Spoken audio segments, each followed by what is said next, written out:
Love can be found in unexpected places. Sometimes this is also the case with video games. Some of the greatest games were created after meetings in an elevator or between the biggest rivals. You'd never expect a business romance between these two companies to work out, but the end result was a beautiful video game baby.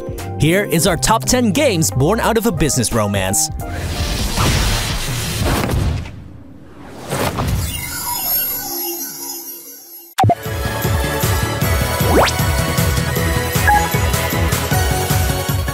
Puyo Puyo Tetris is the result of an agreement between Sega and the Tetris Company.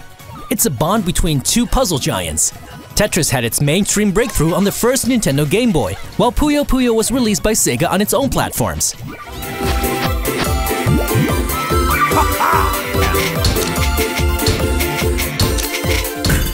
Puyo Puyo Tetris combines both series, but leans a bit more towards mechanics from Tetris. However, the game has a strong focus on competition, something that always was at the center of Puyo Puyo. The game was released on a variety of platforms in Japan, but in Europe and the States it only appeared on the PS4 and Nintendo Switch.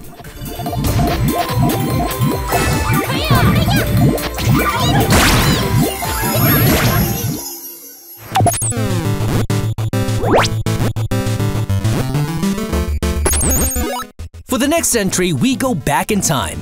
The 1993 beat-em-up Battletoads Double Dragon is a crossover between Rare's Battletoads series and the famous Double Dragon series. Not only do you play as the three Battletoads, alongside Billy and Jimmy Lee, you also fight the Dark Queen from Battletoads and the Shadow Warriors from Double Dragon. This action game for the NES was later ported to the Genesis, Super NES, and Game Boy.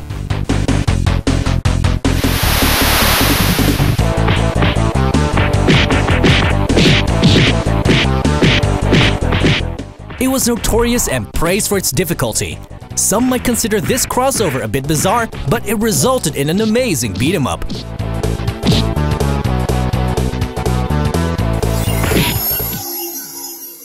Here is Kazuhiro Harada, series director of Tekken.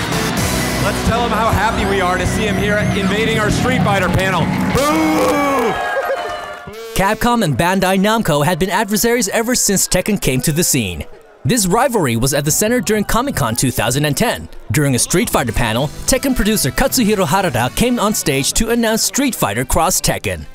The crowd went absolutely wild over this. Are you ready?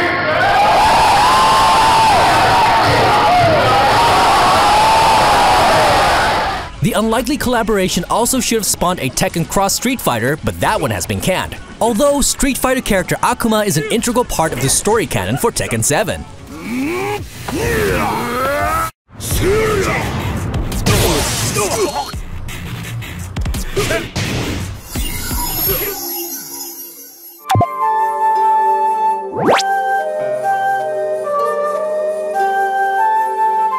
The Pokemon Company is no stranger to making weird games based on its hit franchise. Pokemon Snap and Pokken Tournament are just two examples. One of the most interesting collaborations ever was the one between the Pokemon Company and Tecmo Koei. Pokemon Conquest is based on Tecmo's Nobunaga's Ambition series. You need to befriend Pokemon and fight warlords to conquer the region and unite the nation.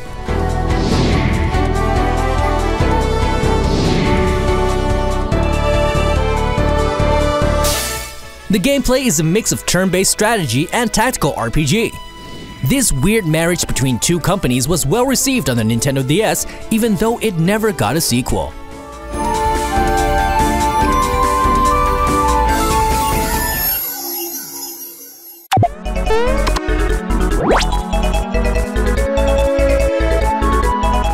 Huge was the news in the mid-90s when Square and Nintendo worked together on a full-fledged role-playing game called Super Mario RPG: Legend of the Seven Stars.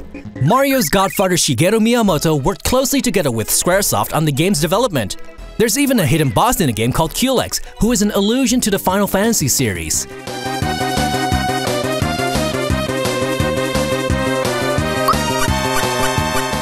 The Super NES game was praised all over for its gameplay, graphics, and humor.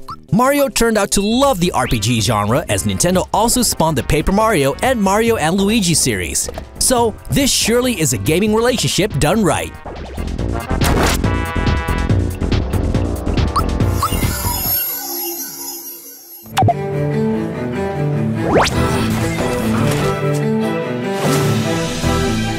Both Professor Layton and Phoenix Wright had major international success on the Nintendo DS. Layton is a puzzle adventure that always ties into the supernatural, while Phoenix Wright is a puzzle adventure about police investigations and court cases. Both play very different from one another. Professor Layton vs. Phoenix Wright, Ace Attorney came into existence because the Level 5 CEO was a major fan of Capcom's Phoenix Wright series.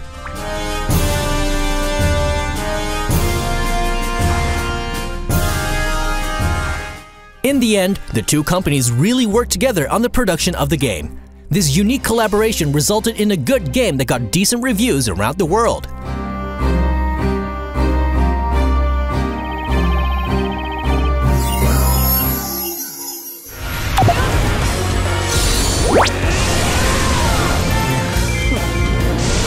Dynasty Warriors is a series that has been going strong for many years already. And the popularity of this series in Asia resulted in numerous collaborations. One of the most remarkable ones has to be the time when Nintendo and Koei Tecmo got together to create a wonderful baby called Hyrule Warriors.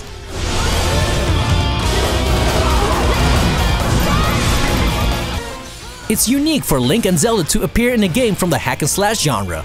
Nintendo and Koei Tecmo wanted to work together on a Dynasty Warriors-inspired title. Koei Tecmo used One Piece Pirate Warriors as an example and ended up with the Zelda series because everybody involved is a big fan of the Zelda franchise.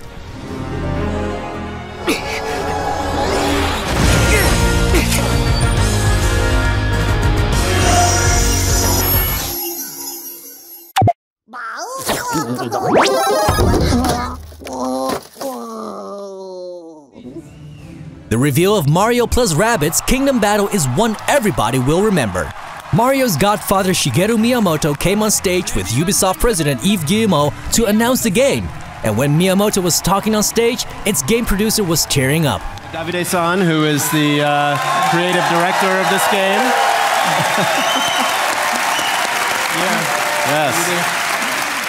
It shows the passion that creative director Davide Soliani had for the game. He made a prototype that impressed Miyamoto so much. The Nintendo Big Shot never expected to see Mario in a strategy game, but he liked the idea a lot. The end result was a game that feels like Mushroom Kingdom, but contains the craziness of the Raving Rabbids. This project was truly a relationship full of passion and love for video games.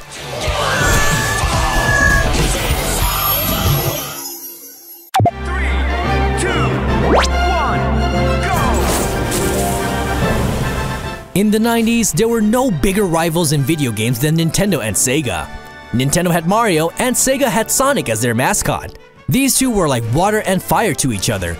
But Yuji Naka and Shigeru Miyamoto had many talks in the early 2000s about joining forces. This idea never came to fruition because Sonic and Mario lacked common ground. The problem solved itself when Sega obtained the Beijing 2008 Olympics license.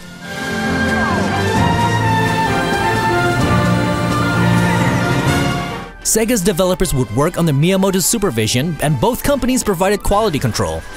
The end result was a baby that became a gigantic hit and spawned a Mario and Sonic franchise that would last till 2016.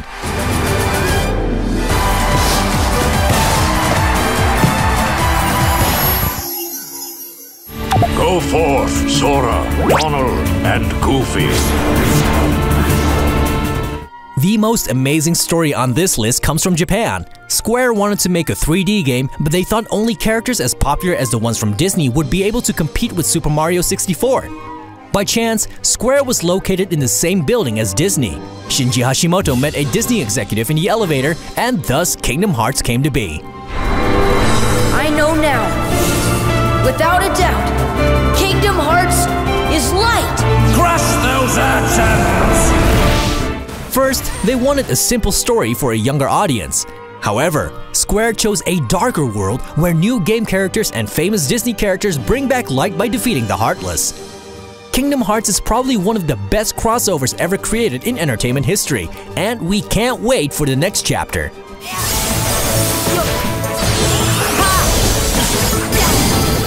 Which games would you like to merge? Bayonetta and Devil May Cry? Or maybe something weirder like Grand Theft Auto and Halo?